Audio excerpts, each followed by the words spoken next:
అమ్మా నాన్నలకు కావలసింది వారసుడు, అంతేగాని వారసుని కన్నా కోడలు కాదు. రావణాసురుడికి మీకు కనెక్షన్ ఏమిటి? అర్జున్, స్కాన్ చూసిన తర్వాత ఏమన్నా చెప్పాడా? దేని గురించి? పుట్టే బిడ్డని పెంచే బాధ్యత నాదే అన్నట్టుగా మీరంటుంటే ఎందుకో భయం వేసిందండి.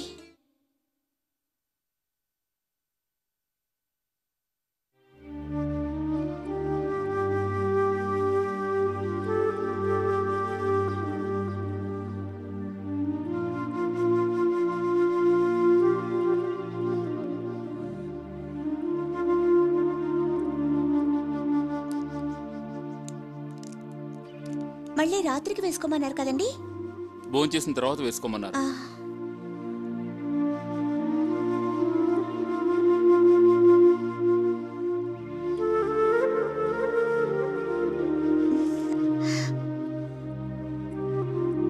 ఏంటంటే అలా ఉన్నారు? తలనొప్పిగా ఉందా? లేదు తరంగిణి, ఏదో ఆలోచిస్తున్నాను. దేని గురించండి? ఓ, నాకు చాలా పరీక్షలు చేశారు కదా, ఏదైనా ఇబ్బంది కలుగుతుందని డాక్టర్ గారు చెప్పారనా?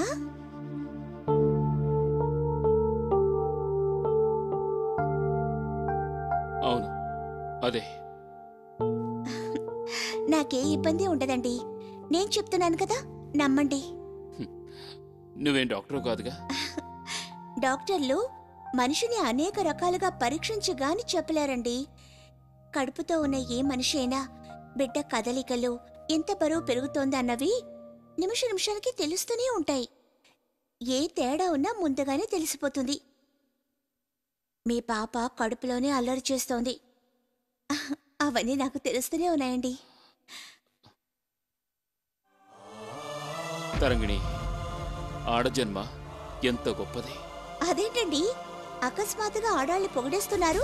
అవును తరంగిణి, బిడ్డ పుట్టే వరకు ఆ భారాన్ని మోస్తూ కష్టం కలుగుతున్నా ఆనందంగా ఆ బిడ్డ గురించి చెప్తారు ఆడవాళ్ళు.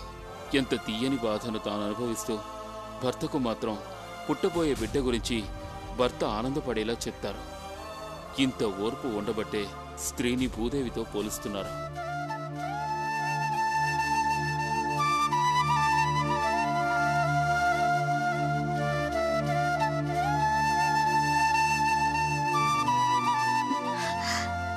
భార్యని గురించి ఇంత గొప్పగా ఆలోచించే భర్తగా మీరు దొరకడం నా అదృష్టం అండి, నా అదృష్టం.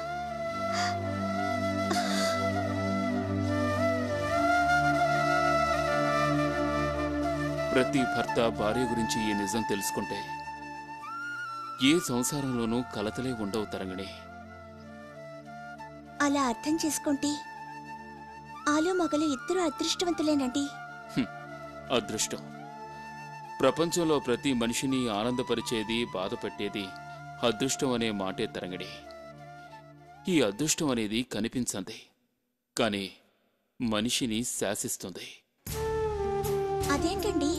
అవును తరంగిణి, ఏదైనా మంచి జరిగితే వాడు అదృష్టవంతుడు అంటారు, అనుకున్నది జరగకపోతే దురదృష్టవంతుడు అంటారు. ఎక్కడిది అదృష్టం?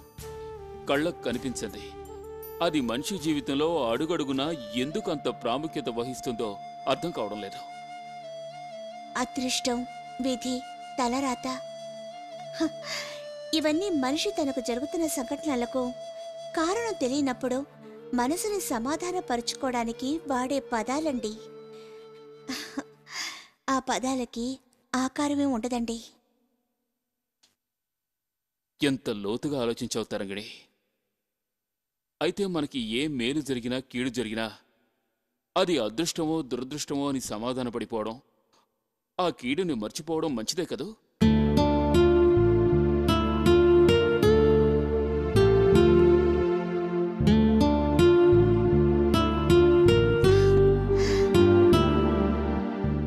సమాధానం ప్రశ్నగా మారితే దానికి సమాధానం చెప్పడం చాలా కష్టమని ఇప్పుడే అర్థమైందండి. అదేంటి తరంగిణి? ఏదో మిడిమిడి జ్ఞానంతో ఆలోచించకుండా అదృష్టానికి నిర్వచనంగా మనసుని సమాధానపరుచుకునేది అన్నాను గాని, ఏదైనా కీడు జరిగితే ఇది నా దురదృష్టం అని సమాధాన పడిపోవడం అంత తేలిక కాదండి. తరంగిణి, నువ్వెంత గొప్పగా ఆలోచించగలవు. కానీ నీ ఆలోచనంత ఎత్తుకి నువ్వు ఎదగకుండా సగటు ఇల్లాలిగానే మిగిలిపోయావు. నేను పోవడం దురదృష్టమని సర్దుకుపోతావన్న నమ్మకం కూడా పోయింది. ఏమిటండి నేనన్నది నేనే కాదన్నానేమిటా అని అనుకుంటున్నారు కదూ? లేదు తరంగిణి, నువ్వన్నది నిజమే. కానీ కష్టాలతో రాజీ పడ్డం కాదు, భరించడం కాదు. కొందరు కష్టాలతో రాజీ పడతారు, మరికొందరు భరిస్తారు, అంతే. నువ్వు కాసేపు రెస్ట్ తీసుకో, నేను ఆఫీస్ దాకా వెళ్ళొస్తాను.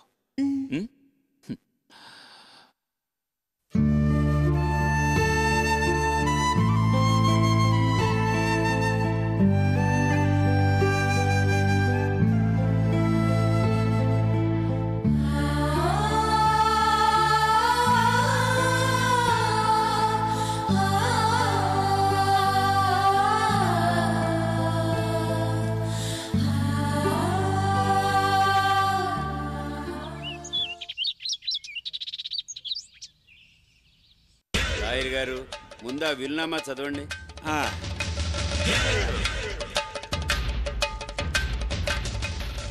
1951 జనవరి 2వ తేదీన వరంగల్ జిల్లా నందిగ్రామ కాపురస్తుడైన ఆ సొదంతా అక్కర్లేదు, ముందు విషయం వినిపించండి. ఇదిగో ఇక్కడుంది అసలు విషయం. నా మనవడు చిరంజీవి ముద్దుకృష్ణ యవ్వనంలోకి అడుగు పెడుతున్న తొలి రోజుల్లోనే స్త్రీలోరుడుగా కనపడ్డాడు. నేను పోయాక ఏం జరుగుతుందోనని ఆందోళనగా ఉంది. అంచేత నా మనవడికి చెందాల్సిన వాటా వాడి కాక వాడు హిందూ ధర్మరీత్యా తాళి కట్టిన భార్యకు పుట్టిన మగబెట్టుకో చెందాలి.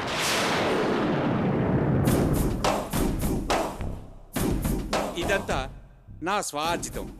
ఇది అడ్డమైన వారకాంతలకు చెందడానికి ఇష్టం లేకే ఇలా రాస్తున్నాను. మిగతా నా స్వగభాగం నా పెద్ద కుమారుడైన విశ్వనాథ్కి చెందుతుంది. మిగతా సగభాగం నా చిన్న కుమారుడైన విశ్వనాథానికి చెందుతుంది. ఇదండి అయ్యా, ముసలాయన మరీ దూరదృష్టి గలవాడనుకుంటాను. ఏరా, విన్నావా? విన్నాను. తాతయ్య పోయేటప్పటికి నాకు నిండా 15 సంవత్సరాలు లేవు. అప్పుడే నా గురించి ఇలా రాయటం అన్యాయం బాబాయ్. ఏమో నీ చిన్నిలు ఏం చూశాడో మరి. లాయర్ గారు, విలునామా ప్రకారం మా కోడలు మహాలక్ష్మి మగపిల్లాన్ని కనేంత వరకు వీడికి ఆస్తి మీద హక్కు లేదు అంటారు.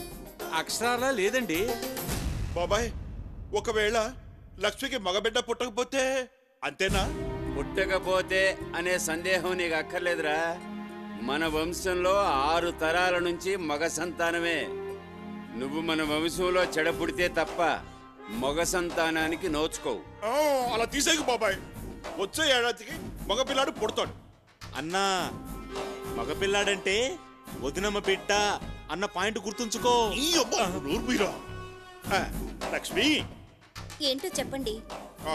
ఇప్పుడే చెప్తున్నాను లక్ష్మి, ఏడాది రాకుండా నువ్వు మగపిల్లాన్నే కలాలి. మన చేతుల్లో ఏముందండి, అంతా ఆ దేవుడిదయ్యా. నీకు తప్పకుండా మగబిడ్డే పుడతాడమ్మా. వీడు వ్యధవేషాలు మాని నీతో హాయిగా సంసారం చేస్తే ఆ భగవంతుడు తప్పకుండా కరుణిస్తాడు. ఏరా? అలాగే బాబాయ్, చూస్తావుగా ఇక నుంచి. చూస్తాను కాదు ముద్దు కృష్ణ గారు, మీరు అన్యోన్యంగా దాంపత్యం చెయ్యండి. వచ్చే ఏడాదికి ఈ వీలునామాతో కలుస్తాను. సెలవండి. ఎలా వచ్చావు?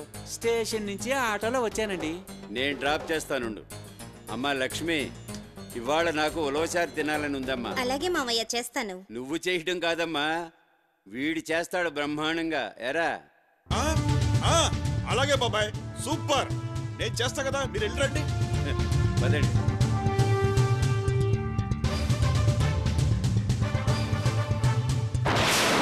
ఏమే, నీకు మగ సంతానం కలిగితే గాని నాకు ఆస్తి రాదనగానే తెగ సంబరపడిపోతున్నావు అనుకుంటా. లేదండి, ఈ లోకానికి మీలాంటి మహానుభావుడు పుట్టుకకు నేను తల్లిని కావాలని ఏనాడూ అనుకోలేదు.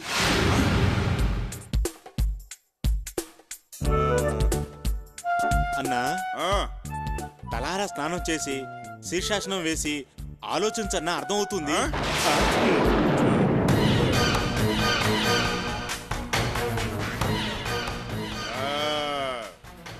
కంటే కొడుకునే కనాలి, ఆస్తినంతా కొట్టేయాలి. ఆ? కానీ దీన్ని తాకనన్నా తాకకూడదు అని నిర్ణయించుకున్నానే. ఇప్పుడు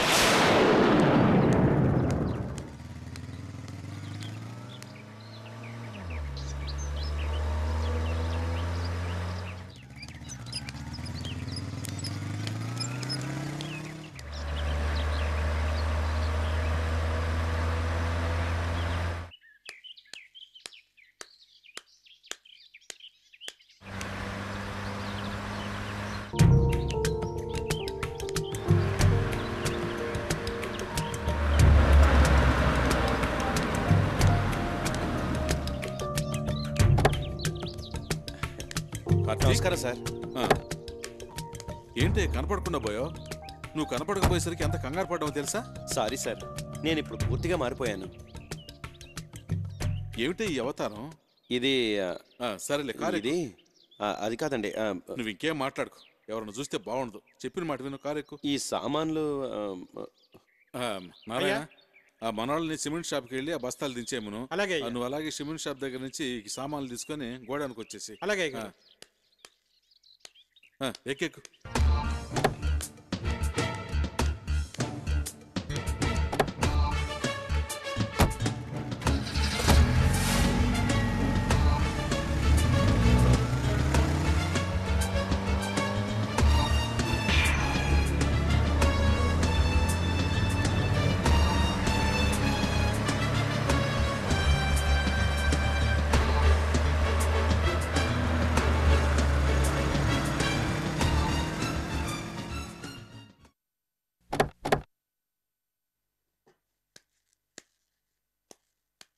రావయ్యా రా.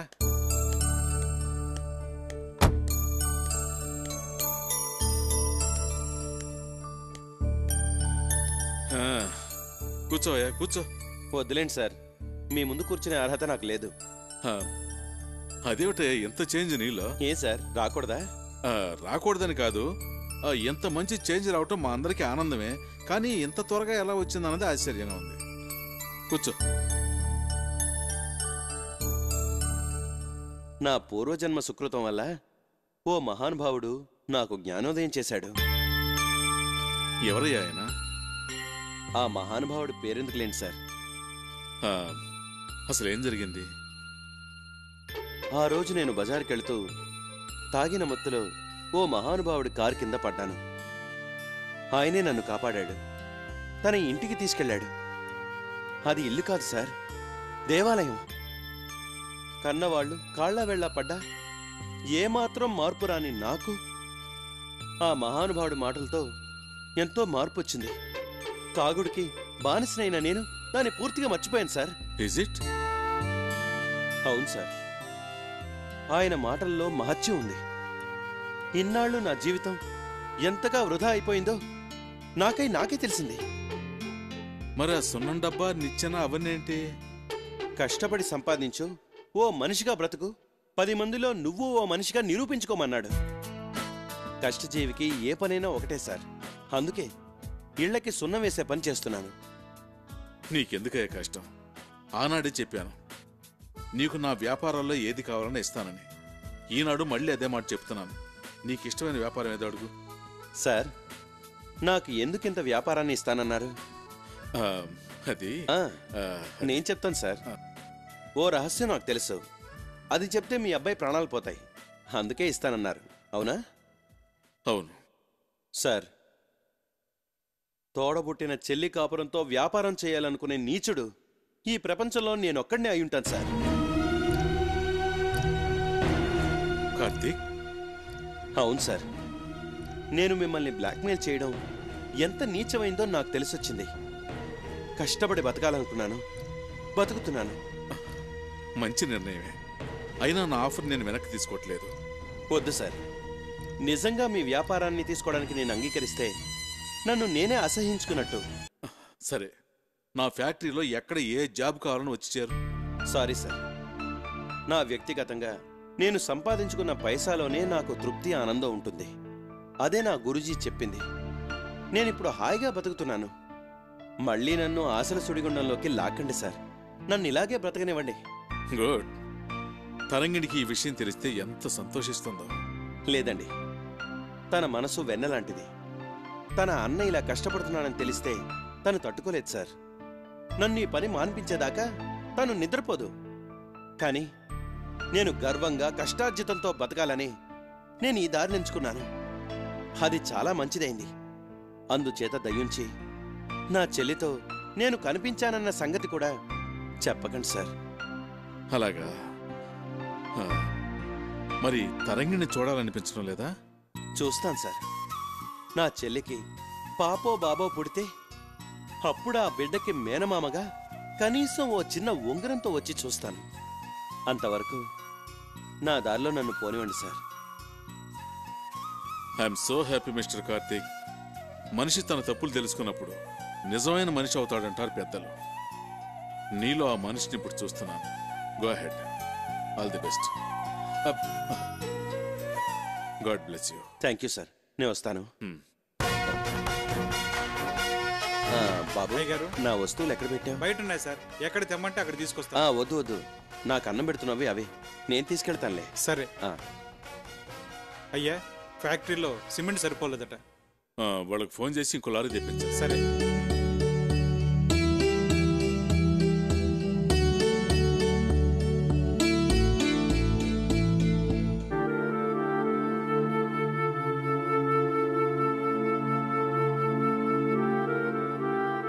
బాలాజీ, రే బాలాజీ. హాయ్ అర్జున్, ఎంతసేపు అయిందిరా వచ్చి? ఇప్పుడు కూర్చో. ఎరా రిపోర్ట్స్ వచ్చాయా? తరంగిణి ఆరోగ్యం అంతా ఓకే కదా?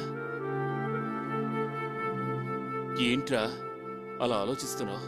ఏం లేదురా, తండ్రి కాబోతున్న ఎవరైనా ముందు బిడ్డ ఎలా ఉందో అని అడిగి ఆ తర్వాత భార్య గురించి అడుగుతారు.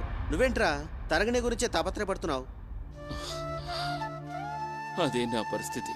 చెప్పరా. తరంగిణే కాదురా, నీ బిడ్డ కూడా పర్ఫెక్ట్ గా ఎదుగుతుంది.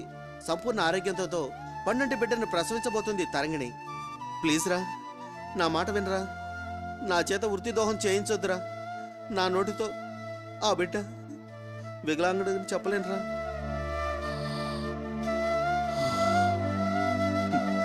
ఏరా, సమాధానం చెప్పవేరా?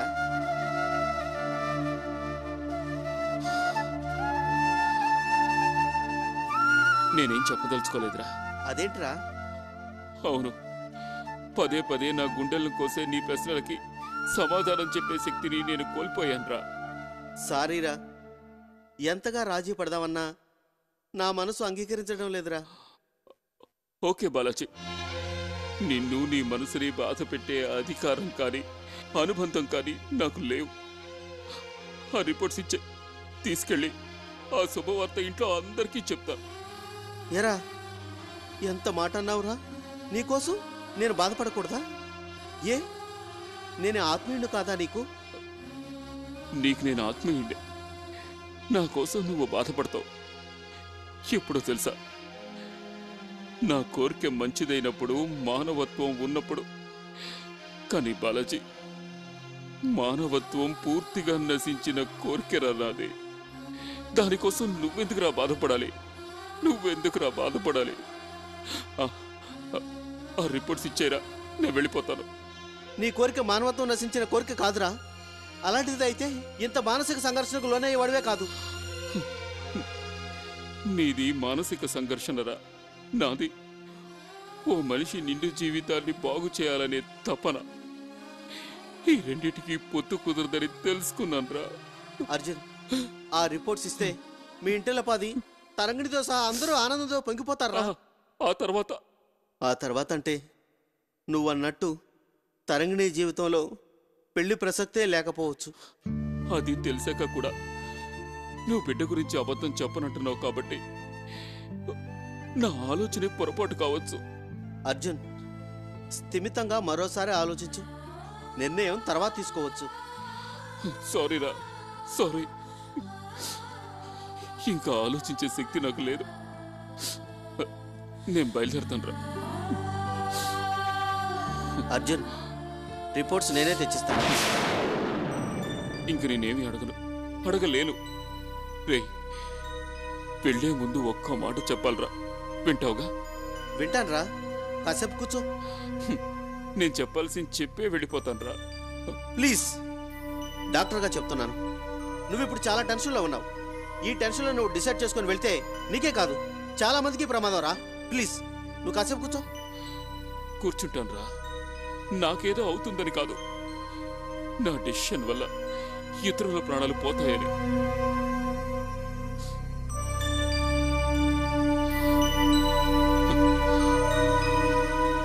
నా గుండె అప్పుడే ఆగిపోదురా. ఎందుకురా నన్ను ఏడిపిస్తావు? స్నేహితుడుగానే నువ్వు ఇంత మదన పడిపోతున్నావే. నేను ప్రాణానికి ప్రాణంగా చూసుకునే నా భార్య కోసం నేను ఎంత పరితపించాలరా. నేను చెప్పాలని ఆగింది ఒకే ఒక్క వాక్యం రా.